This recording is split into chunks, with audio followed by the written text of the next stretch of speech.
मला सांग, डिलिव्हरी किती महिन्यात होते? एखादी बाई प्रॉपर नॉर्मल डिलिव्हरी करते किती महिन्यात 9 होते? महिने बेसिक. तिसऱ्या महिन्यात डिलिव्हरी होते का? नाही, जर झाली तर काय होतं? खूप ॲबनॉर्मल गोष्टी होतात. ते बेबी टिकूच नाही शकणार. म्हणजे पूर्ण फॉर्मच नसते झालेली. Exactly. Body is not eight ready. त्याचं सोल रेडी नाहीये, त्याचं काहीच रेडी नाहीये. तो अजून डेव्हलपच होतोय. मग बिझनेसही तसाच आहे. या बिझनेसला जर तुम्ही म्हटलं की मी आत्ता रोपटं लावलं ना, आत्ता असं गपकंट्री आलं पाहिजे, मोठे मोठे फळ, अरे असं नाही होत. You have to be damn patientful. म्हणजे इतका पेशन्स दाखवावा लागतो. कितीही राग आला असला तरी चेहऱ्यावर हास्य दाखवावं लागतं. कारण तुम्हाला माहितीये की तुम्ही जे करताय चूक करत नाहीये. शांतपणे प्रत्येक स्टेज, प्रत्येक दिवस घालवायचा. चूक, वाईट, बरोबर, आनंद, दुःख हे पार्ट अँड पार्सल आहे लाईफचे.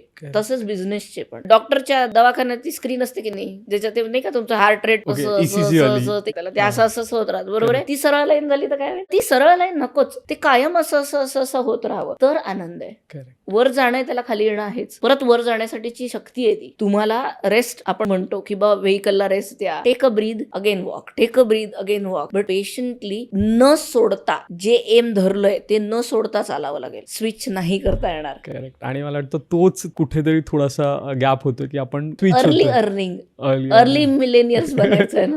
लगेच कारा गोड्या ते सगळे रील बनवायचे त्याच्यात आणि हे रुबाबचा, अरे आय मीन जस्ट